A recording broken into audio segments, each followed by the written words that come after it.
जय श्री ठाकुर। आज हम चर्चा करेंगे निश्चल, जिसको हम बोलते हैं फर्म। निश्चल मतलब कोई भी आपने निर्णय लिया उस काम के प्रति, जब तक वो काम आपको पूर्ण रूप से संपूर्ण ना हो जाए तब तक आप एक ही कार्य पे निश्चल रहे। मतलब कोई भी आप निर्णय लिया, उस निर्णय को जब तक आप पूरी नहीं करेंगे तब तक आप और कोई कार्य पे हाथ ना लगाएं। निश्चल रहने की मतलब ये नहीं है कि आप चलना घूमना फिरना बंद करोगे, नहीं। निश्चल रहना मतलब आपकी जो दिमाग है, आपकी जो बुद्धि है, उसको आप एक ही काम पे लगाओ, तब भी जाके आपको जो है जिंदगी में सक्सेस मिलेगा। हमारे क्या होते हैं ना, कोई काम हम शुरू कर देते हैं तो थोड़ी दिन करने के बाद आनंद नहीं आता है, क्योंकि उसमें फ़ायदा नहीं नज़र आता है। जब फ़ायदा नहीं नज़र आता है तो हमें लगता है क्या बेकार हम कर रहे हैं, फिर तुरंत ही और कोई काम में हम चले जाते हैं। क्योंकि आप एक कार्य को पूरी समय और मेहनत से जब तक नहीं करोगे आपको कोई सक्सेस नहीं मिल सकता है। चाहे कुछ भी करो, हर काम के एक अवधि होता है, तो वो अवधि जो होता है उसको बोलते हैं एक पीरियड। वो टाइम पीरियड जो होता है, वो पीरियड में आप और कोई काम पे मत जाओ और कोई जगह में दिमाग को मत लगाओ। तो निश्चल मतलब यही हुआ कि आपके निर्णय जो है, जब तक वो निर्णय की दो रिजल्ट आएगा, एक होगा कि कंप्लीट हो गया, एक होगा नहीं हुआ तो आप समझ लो कि आपके अंदर एक्सपीरियंसेस आ गया कि और कभी भी वो काम दोबारा करना है तो आप कोई गलती नहीं करोगे। जो भी गलती आपने इस बार किया, दोबारा जब करोगे तो वो गलती आप नहीं करोगे। तो इसका मतलब यही है कि निश्चल रहने का जो एक तरीका है वो है, काम जब आपने शुरू किया उसकी फ़ायदा मत देखो, उसको कंप्लीट करो। कंप्लीट के बाद आपको पता लगेंगे कि इसके फ़ायदा कितने हैं, नुकसान कितने हैं। अगर आप आधी अधूरा छोड़ के चले गए कि ना ये काम तो शुरू किया था लेकिन मन नहीं लग रहा है,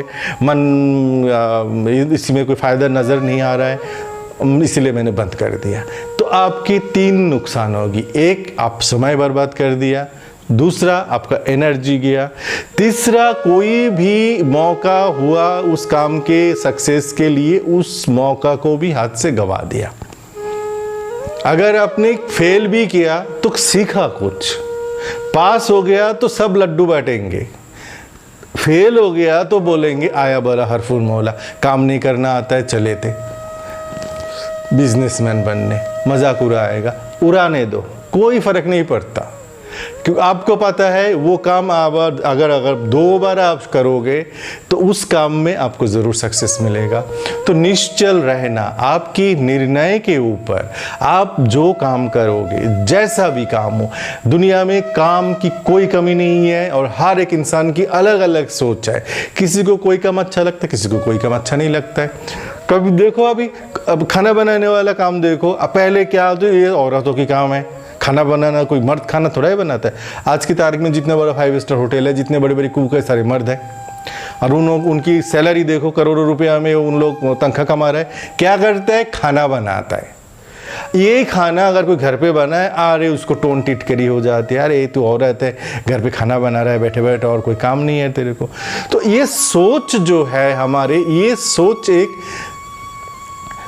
धंस की रास्ता में ले जाते हैं हमारे। की क्या है ना, काम से हम निर्णय करते हैं कि भाई तेरा पोजीशन क्या है। अगर तुम खाना बना रहे हो तो लोग समझ रहे खाना बना रहे हैं। अगर तुम कोई जगह में, आज आप कोई यूरोपियन कंट्री में जाओ तो वहाँ पे आप देखोगे लोग कोई भी काम करके पैसा कमा रहे, कोई किसी को पूछता नहीं है ना कि आप कौन सी काम करते हो, आपका कौन से ऑफिस है। लेकिन यहाँ पे आप कौन सा काम करते हो, जब तक उसकी पोस्टमार्टम नहीं होगा तो बंदे की मन में चैन नहीं आएगा। और काम भी जो भी आप बोलो, कौन सा काम, ये चमड़े की काम करते हैं कि ये कपड़े की काम करते हैं, ये नाई की काम करते हैं, उसको उसी कैटेगरी में डाल देंगे कि भाई ये तो छोटा काम करते हैं। तो हमारे जो स्थिति यही है कि कौन सी काम हमें करना चाहिए, कौन सी काम नहीं करना चाहिए, कौन सा काम करने से हमें सम्मान मिलेगा, पैसा मिलेगा, कौन सा काम करने से मेरे को सम्मान नहीं मिलेगा लेकिन पैसा मिलेगा। तो लोग दुविधा में रहते हैं और क्या करते हैं, गलत निर्णय कर लेते हैं। जो काम उनको आता नहीं है उस काम पे वो चले जाते हैं। तो हमें हमेशा ये बात को याद रखना है कि हमारे जो काम है वो काम हमेशा ही सम्मान के साथ करना चाहिए। आपने खुद की काम को सम्मान करोगे तो लोग आपको भी सम्मान करेंगे। तो ये बात समझाने के लिए और समझने के लिए आपको एक ही रास्ता है, वो है जागृति रूहिज्म। जब आप इसको समझ जाएंगे तो आपकी ज़िंदगी एक खुशहाल ज़िंदगी, आनंदमय ज़िंदगी बन जाएगा। आप सबको मेरा अनंत आशीर्वाद। जय श्री राम।